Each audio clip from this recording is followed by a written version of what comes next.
berkumpul di sini, dan saya yakin di sini tidak ada yang positif, insya Allah semua negatif. Amin ya Rabbal Amin. Oleh karena nikmat Allah yang besar seperti itu, kita semua harus selayaknya bersyukur kehadiran Allah. Syukur dalam arti bukan cuma di mulut terus muni alhamdulillahirabbil alamin toh, tidak, namun syukur itu diucapkan dengan lisan, dihayati di dalam hati, dan diterapkan di dalam kehidupan sehari-hari. Rasa syukur kita kepada Allah, kadang-kadang kita ini cuma bersyukur jika kita mendapat nikmat. Lalu pernahkah kita bersyukur ketika kita mendapat musibah? Pernah. So ngomong pernah ngacu ngomong. Biasanya nek kena musibah mesti ngeluh. Padahal ketika kita hitung nikmat yang Allah berikan kepada kita dibandingkan musibah, ini banyak mana? Banyak nikmat. Harusnya ketika mendapat musibah sedikit kita jangan terlalu banyak mengeluh. Nabi Ayub ini di dalam kitab tafsir At-Tabari, beliau menderita penyakit yang sangat mengerikan selama 70 tahun. Lalu akhirnya bojone Ayub, mbok jenenge ra genah, bojone Ayub, dia berkata, wahai suamiku, mbok ya engkau itu berdoa kepada Allah, kowe iki nabi, mbok ya doa karo Allah supaya Allah mengangkat semua penyakit yang diberikan kepadamu ini agar kamu sehat dan keadaanmu tidak mengerikan seperti ini. Lalu apa kata Ayub, istriku tersayang, di nabi kuwi lek manggil bojone kuwi enek sayange. Lagi sampean manggil bojone sampean kadang-kadang enek sayange ora? Enek paijeme. Itu biasanya lek kalau bojone enek sayange iki biasanya ada maunya. Pengen njuk duit, pengen ditukokne klambi anyar dan lain sebagainya. Aku lek bojone bokek ra duit, alah. Wong diceluk sayang. Nganti bojone parane ngomongane serang genah. Coba dieling-eling. Apa kata Ayub? Wah istriku, aku malu kepada Allah. Allah sudah memberikan nikmat selama 70 tahun. Aku kaya, hartaku banyak, ternakku melimpah, anak-anakku banyak, dan sekarang ini kita masih mengalami derita kurang lebih masih 10 tahun. Masih jauh jika dibandingkan nikmat yang Allah berikan kepada kita. Makanya aku malu untuk berdoa kepada Allah. Oleh karena itu, ketika kita mendapat sedikit musibah, ini jangan banyak mengeluh. Artinya kita pandang musibah itu adalah suatu bukti rasa cintanya Allah kepada kita. Lah kok iso ngono? Iso. Orang kalau cinta itu pasti tidak diberi musibah. Orang kalau cinta itu pasti disayang. Lagi diberikan musibah kok cinta model piye? Ini tergantung cara pandang. Cara pandang kita terhadap suatu masalah. Saya jadi teringat suatu cerita. Ini saya ambil dari cerita Laila Majnun, cerita Kois dan Laila. Kenapa saya suka cerita itu? Ya saya suka. Suatu ketika Kois atau yang dinamakan Majnun, ini Kois ini dinamakan Majnun karena begitu cintanya kepada Laila sampai akhirnya dia menjadi gila. Suatu ketika di rumah Laila ini diadakan pesta besar, ya supaya ini pesta besar seperti ini. Semua orang kampung, penduduk desa diundang ke situ semua. Kois tidak diundang karena memang disingkirkan, jangan sampai orang ini datang.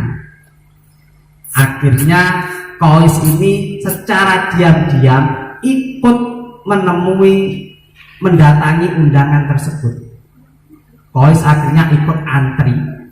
Ketika gilirannya makan, orang-orang semua mengambil makanan, antri jejer-jejer, tirik-tirik, nggo piring dhewe antri. Ya seperti ketika kita ke pesta perkawinan lah. Kois di situ juga ikut antri, padahal iki ora diundang. Iki kira-kira awakmu lek mlebu nyang acara atau ora diundang kok melu jiko piring lo kira-kira isin ta? Sin. Isin ya? Sin. Malu. Alhamdulillah. Tapi ini Kois tidak malu, Kois ikut. Ketika gilirannya Kois mau mengambil makanan, kebetulan yang melayani untuk memberikan makanan ini Laila, orang yang dicintainya. Pas Kois berada di depan Laila, akhirnya piringnya Kois sama Laila dibanting, rok pecah. Melihat kejadian itu, akhirnya semua penduduk kampung tersenyum. Keluarganya Laila ya seneng. Oh, ini Laila wis sadar. Dia sadar Kois ini memang bukan level baginya, terlalu rendah. Ini levelnya bangsawan kok.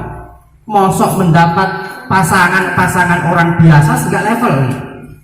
Harus levelnya bangsawan tinggi. Keluarganya Kois tersenyum, keluarganya Laila tersenyum dengan hal itu. Begitupun orang-orang kampung juga tersenyum. Oh, berarti Laila wis sadar kalau memang pasangan itu yang baik bukan Kois. Nah, melihat keluarga Laila tersenyum, orang kampung tersenyum, Kois juga ikut tersenyum. Akhirnya melihat Kois tersenyum, orang-orang heran. Iki Kois iki gendenge tambah nemen lagi nomor satu. Wis genah diisin-isin karo Laila nek ngarepe wong akeh ngono ki kok icik guyu ki piye? Kok malah tersenyum nih bagaimana? Harusnya Kois kan malu. Ini kok malah tersenyum. Wah, sudah gilanya kebangetan. Ditanya sama salah satu penduduk Kois, kamu kok ikut tersenyum itu kenapa? Kamu kan dipermalukan di depan orang banyak, bro. Yoran bro nih tambah dewi. Tenang. Jawaban Kois, loh, dipermalukan bagaimana? Kapan sih Laila mempermalukan aku? Loh, tadi ketika piringmu dibanting oleh Laila itu kan mempermalukan kamu. Kok kamu malah bahagia? Jawaban Kois santai. Oh, kamu salah paham. Itu Laila tidak mempermalukan aku, justru dia sayang kepadaku, makanya piring saya dibanting. Loh, lah kok bisa begitu? Bisa, karena dengan piringku dibanting, maka aku akan ikut antrian lagi di belakang. Nah, dengan ikut antrian di belakang, maka aku akan bisa memandang Laila lebih lama lagi. Ini tandanya Laila ingin berpandang-pandangan lama dengan aku. Ya katanya Kois coba proyek. Ini katanya Kois seperti itu. Dengan adanya cerita ini, maka bisa diambil kesimpulan bahwa ketika Allah memberikan musibah kepada kita, belum tentu kalau itu merupakan bencinya Allah kepada kita. Bahkan mungkin itu tandanya rasa sayangnya Allah kepada kita semua. Kenapa sih kita diberikan cobaan? Kenapa kita diberikan mungkin kesulitan-kesulitan yang kecil? Ini karena Allah itu rindu kepada kita. Allah itu sayang dan ingin kita itu dekat kepada Allah. Kadang-kadang manusia itu kalau tidak disentil sedikit, tidak diberikan peringatan sedikit, tidak mau mendekatkan diri kepada Allah. Uang ki kalau taat kepada Allah, khusyuk dalam sholatnya, tengah wengi rela bangun malam untuk tahajud, ini kadang-kadang ketika dia mendapat musibah, besok mau dekolektor mau datang menagih hutang 4 juta, tidak ada uang di tangan, bangun tengah malam memohon, ya Allah bagaimana ini, malaikat di sebelahnya bilang, dulu kemana kamu kok tidak berdoa begini? Ini giliran dapat musibah ingat Allah, giliran mendapat bahagia Allah kamu lupakan. Makanya sholawatnya tadi cocok. Itu orang kalau sudah menjadi pedagang kadang-kadang lupa dengan sholatnya karena sibuk. Saya tidak menyindir. Ini kan ya bukan pengalaman, saya tidak pernah. Ini kan fakta, karena banyaknya langganan akhirnya sholatnya menjadi dinomor 2-kan dan lain sebagainya. Akhirnya dengan adanya musibah itu, maka insya Allah kita ini sedikit demi sedikit mendekatkan diri kepada Allah Subhanahu wa Ta'ala. Maka ketika kita mendekatkan diri kepada Allah, Allah akan mengangkat sedikit demi sedikit musibah. Kenapa sih? Ketika kita berdoa, sering kan kita berdoa, tapi kadang-kadang doa kita itu belum dikabulkan oleh Allah. Ini bukan berarti Allah tidak mendengar doa, bukan berarti doa kita tidak sampai. Justru ketika doa kita belum dikabulkan oleh Allah, ini tandanya doa kita sampai ke hadirat Allah. Lah kok bisa begitu? Bisa karena dengan banyaknya kita berdoa, ini tandanya Allah itu rindu dengan suara kita. Allah itu rindu kita menangis di tengah malam, dekat dengan Allah. Allah tidak rindu kita nyanyi, Allah tidak rindu kita main HP, Allah tidak rindu kita main WhatsApp. Tapi yang dirindukan Allah, kita itu selalu mendekatkan diri, salah satunya berdoa. Contoh singkat, ketika kita mendengarkan lagu, kok penyanyinya itu suaranya bagus, suaranya menyejukkan hati, ya kaya model-model ini gimana? Nanti saya tidak memuji ya, tapi kalau saya berbicara jujur nanti pasti nanti.